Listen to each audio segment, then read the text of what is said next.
नमस्कार, जोहार। मैं शुभेंदु पंडित आप सभी दर्शकों का ऑन द स्पॉट 24 के डिजिटल मीडिया में स्वागत करता हूं। बुधवार को सीपीआईएम के युवा नेता सुभाष मुंडा की अज्ञात अपराधियों के द्वारा गोली मार करके हत्या कर दी गई, जिससे पूरे क्षेत्र में उबाल रहा, लगभग रांची भी बंद रहा। और इस संदर्भ में जो है हमारे साथ आज बात करने के लिए मौजूद हैं सीपीआईएम के राज्य सचिव प्रकाश विप्लव।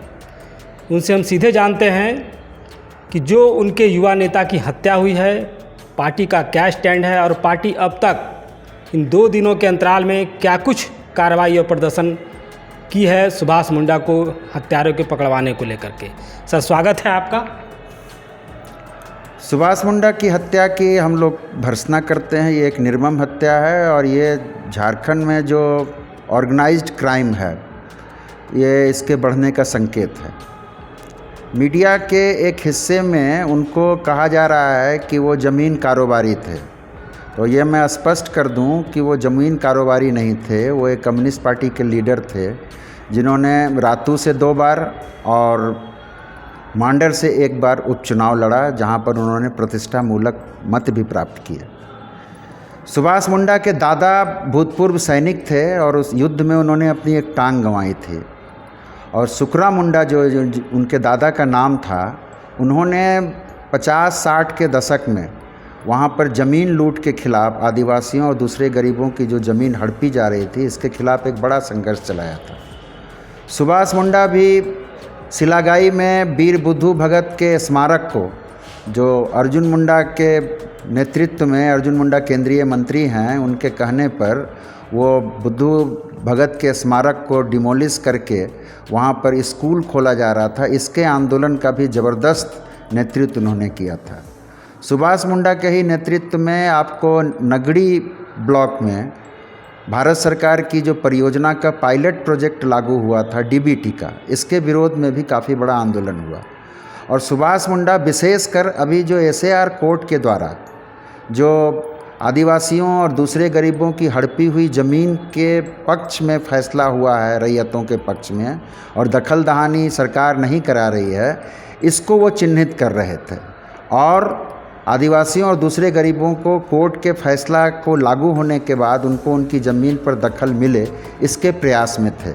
और वो वहाँ गरीबों के बीच इतने लोकप्रिय थे कि आप यदि उनके शव यात्रा में होंगे तो पता चला होगा कि हजारों लोग, अगर कोई ज़मीन कारोबारी मरता है तो इतने बड़ा जन आक्रोश नहीं होता है, या उनकी शव यात्रा में जितने हजारों हजार का हुजूम जुटा, वो इस बात का प्रतीक था कि सुभाष मुंडा उस इलाके के बहुत ही लोकप्रिय कम्युनिस्ट नेता थे। सवाल ये है कि इतने लोकप्रिय नेता थे और उनकी हत्या हो जाती है। लोग कहते हैं कि कोई दुश्मनी नहीं थी। क्या कारण मानते हैं कि क्यों हत्या हुई है इतने लोकप्रिय नेता की? देखिए, हत्या का भी सटीक कारण तो बताना संभव नहीं है। पुलिस ने एसआईटी गठित किया है, खुद रांची के एसएसपी उसकी मॉनिटरिंग कर रहे हैं और पुलिस मुख्यालय से भी उसकी मॉनिटरिंग की जा रही है। और हम लोगों ने कहा भी है कि वो हर एंगल से इसकी जांच करें कि ये पॉलिटिकल मर्डर है, कि जो ज़मीन माफियाओं के खिलाफ उनका संघर्ष था, क्योंकि उनका हत्या जो सिनेरियो से पता चलता है कि ये जो हत्या है प्री प्लान्ड है। एक समय में आना और सीधे उन्हीं को टारगेट करके 7 से 8 गोलियां उनके शरीर में दाग देना, ये निश्चित रूप से कोई पेशेवर हत्यारों का काम है। और इसके पीछे कौन मास्टरमाइंड है, इसको जो है खोजे जाने की ज़रूरत है। दूसरा सबसे बड़ा सवाल है कि पार्टी अपनी ओर से इस हत्याकांड में जो अपराधी हैं उसको पकड़वाने के लिए और प्रशासन और सरकार पर दबाव बनाने के लिए क्या कदम उठाई अब तक? पार्टी अपने स्तर से, उस गांव में हमारा काफ़ी संगठन है, दलादली से लेकर रातू मांडर तक, हम अपने लोगों से संपर्क कर रहे हैं, क्लू खोजने की कोशिश कर रहे हैं। यदि कोई भी क्लू मिलता है तो हम इसकी सूचना पुलिस के एसआईटी को देंगे। जहां तक आंदोलन के सवाल है, उनकी मौत के बाद पूरे राज्य में सुदूर साहेबगंज से लेके धनबाद तक, पलामू से लेके लातेहार तक, हर जगह विरोध का उबाल रहा। जुलूस निकाले गए, प्रदर्शन हुआ, धरना हुआ। आज भी कई ज़िलों में जो है विरोध प्रदर्शन हो रहा है। कल वाम दल, विभिन्न जन संगठन, सामाजिक संगठन, सिविल सोसाइटी के लोगों की मीटिंग सीपीआई कार्यालय में हुई और उसमें ये तय किया गया कि 3 तारीख को उनकी श्रद्धांजलि सभा होगी। विधानसभा का जो सत्र चल रहा है इस दौरान हम प्रदर्शन करेंगे और हम सरकार पर पूरा दबाव बना के रखेंगे कि वो जो है उन हत्यारों को गिरफ्तार करने में ज़रा भी कोताही नहीं करे और जाँच जो है एक समय सीमा के अंदर पूरी की जाए। ये हमारी मांग भी है। सवाल ये है कि आप जिस पार्टी में हैं, वर्तमान में जो पार्टी की सरकार झारखंड में चल रही है उसका आप सपोर्ट करते हैं, तो क्यों लगता है कि कानून व्यवस्था जो है झारखंड में ध्वस्त हो गया है और सरकार को आप सपोर्ट कर रहे हैं, तो कैसे आप निष्पक्ष जांच की मांग करते हैं? किस प्रकार से दबाव देंगे, क्योंकि आप तो खुद सपोर्ट कर रहे हैं सरकार को? देखिए, हम सरकार को बाहर से सपोर्ट करें, हम जो हैं अभी इंडिया हुआ और पहले यूपीए था, हम यूपीए के पार्ट नहीं हैं। सरकार में झारखंड मुक्ति मोर्चा, कांग्रेस और राजद है। हम आरएसएस और भाजपा की जो झारखंड विरोधी कार्रवाई है इसके खिलाफ हम हेमंत सरकार का बाहर से समर्थन कर रहे हैं, लेकिन समर्थन करने का ये मतलब नहीं कि हम हेमंत सरकार के गुलाम हैं। हम मानते हैं कि राज्य में कानून व्यवस्था की स्थिति बहुत ही बदतर हुई है और हम मुख्यमंत्री जी से अपील करेंगे कि वो इस कानून व्यवस्था को संभालने के लिए अपनी ओर से पहल करें। हालांकि उन्होंने अभी ऑफिशियल मीटिंग बुलाई, डीजीपी को चेतावनी दी, पुलिस को सक्रिय करने का प्रयास किया है, लेकिन आप दूसरे राज्यों के भी कानून व्यवस्था की स्थिति का अगर मूल्यांकन करेंगे तो यही हालत है। यूपी की भी यही हालत है, बिहार की भी यही हालत है। आज कानून व्यवस्था जो है किसी भी सरकार के लिए जो है एक चुनौती बन गई है, लेकिन राज्य में कानून व्यवस्था की स्थिति गड़बड़ हुई है, ये चिंताजनक है। दूसरी जो बात है कि यहाँ ज़मीन के सवाल पर हत्या हो रही है। आप देखेंगे कि रांची के इर्द गिर्द जब से रिंग रोड बना है तो वहाँ पर जो सीएनटी एक्ट के अंतर्गत जो रहने वाले लोग हैं, आदिवासी या दूसरे गरीब लोग हैं, उनकी ज़मीन का मूल्य बहुत बढ़ गया है। अब मॉल, बिल्डिंग कम्प्लेक्स ये सब बनाने के लिए बाहर के बड़े खिलाड़ी जो है यहाँ पर उतर रहे हैं। तो ये जो है ज़मीन को केंद्र करके ये हत्याओं का दौर जो है ये काफ़ी चिंताजनक है। हेमंत सरकार को इस पर पूरा ध्यान देना चाहिए और कानून व्यवस्था की स्थिति को संभालने का प्रयास करना चाहिए। दूसरा बिंदु है कि मुख्यमंत्री हेमंत सोरेन, इतने बड़े नेता जो आपके थे वो मर गए, लेकिन उस पर एक ट्वीट नहीं आया, मुख्यमंत्री के बयान नहीं आया। चूँकि सुभाष मुंडा आदिवासी समाज से थे, लेकिन फिर भी मुख्यमंत्री भी आदिवासी समाज से हैं। अक्सर मामले में वो जो भी पीड़ित हैं उनके पक्ष में मुख्यमंत्री जो है ट्वीट करते हैं, बोलते हैं, लेकिन इस मामले में उन्होंने चुप्पी साध रखी है। तो क्या लगता है कि आप बाहर से सपोर्ट कर रहे हैं, लेकिन फिर भी जो आपको तवज्जो नहीं दी जा रही है? आपके नेता की मौत हो जाती है गोली मार करके, लेकिन उसके मामले में कुछ कार्रवाई नहीं हो पाती है। देखिए, ये बात तो सही है। उनकी 100 यात्रा में सभी राजनीतिक दल के लोग आए, इवन भाजपा के भी लोग आए, बाबूलाल मरांडी भी आए, भाकपा माले के विधायक भी आए, हटिया के भी जो वर्तमान विधायक आए, कांग्रेस के भी लोग आए, लेकिन जेएमएम का कोई प्रतिनिधि नहीं नज़र आया और सरकार का कोई प्रतिनिधि वहाँ पर मौजूद नहीं था।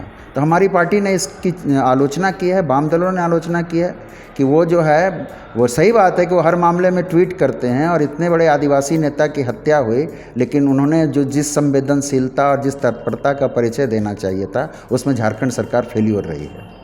दूसरा मुख्य बिंदु है कि कहा जा रहा है कि सीपीआईएम अपने युवा नेता को न्याय दिलाने के लिए बहुत ज़्यादा जो है आंदोलन नहीं कर रही है। सभी जो भी उनका जो आंदोलन है वो बीजेपी अपने केंद्रित जो कर रही है, क्योंकि राज्य में विपक्ष की जो पार्टी है वो बीजेपी है और बीजेपी जो है सुभाष मुंडा के मुद्दे को लगातार उठा रही है और विधानसभा के पटल पर भी उठा चुकी है। लेकिन सीपीआईएम के नेता इस मामले में ना तो विधानसभा में उठा रहे हैं, ना तो संसद में इस मामले को उठा रहे हैं।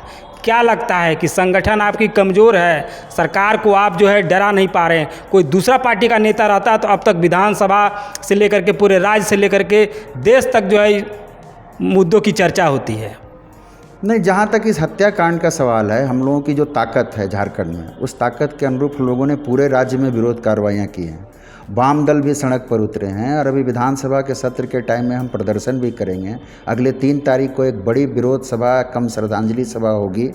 अब जहाँ तक बीजेपी का है, तो बीजेपी इस आदिवासी नेता की हत्या हुई है और बीजेपी वोट की राजनीति के लिए आज विधानसभा में जिस तरह से तख्ती लेकर या फिर उनके परिवार से मिलने का जो नाटक रच रही है, वो जो है वो आदिवासी सेंटीमेंट को कैश करने का है। सुभाष मुंडा के साथ उनकी कितनी सहानुभूति है मैं नहीं कह सकता, लेकिन ये इसके पीछे उनकी वोट की राजनीति है, क्योंकि जहाँ हत्या हुई है वहाँ पर बीजेपी का वो निर्वाचन क्षेत्र है, तो वो आदिवासियों का काफ़ी गुस्सा है उसकी हत्या के प्रति, तो उस गुस्सा को कैश करने के लिए ये जो हैं कुछ ज़्यादा उछल कूद कर रहे हैं।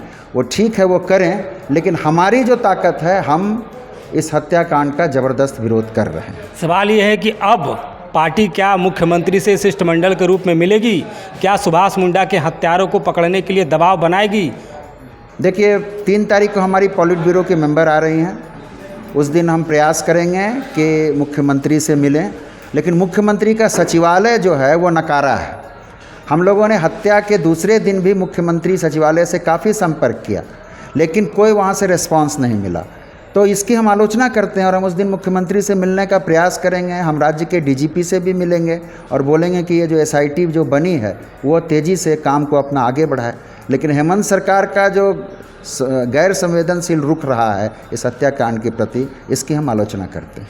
चलिए, तो ये थे राज्य के सचिव प्रकाश विप्लव, जो ऑन द स्पॉट 24 के सवालों का जवाब दे रहे थे और साफ तौर पे कह रहे थे कि अगले जो 3 अगस्त है वहाँ पर दलादली चौक पर सीपीआईएम के जो बड़े नेता हैं वो आएंगे और जो सुभाष मुंडा की हत्या हुई है इसको लेकर के वहाँ पर जो है श्रद्धांजलि सभा का आयोजन होगा और लगातार ज़बरदस्त प्रदर्शन होगा। अब देखने वाली बात होगी कि जो सुभाष मुंडा के हत्यारे हैं उसको कब तक सरकार और प्रशासन पकड़ पाती है, क्योंकि जो कहा जा रहा है कि जो सुभाष मुंडा है वह उस क्षेत्र के चर्चित नेता थे। अब इस चर्चित नेता के हत्यारे को कब तक पुलिस पकड़ पाती है, यह सबसे बड़ा सवाल है। आप देख रहे हैं ऑन द स्पॉट 24, मैं शुभेंदु पंडित, रांची से।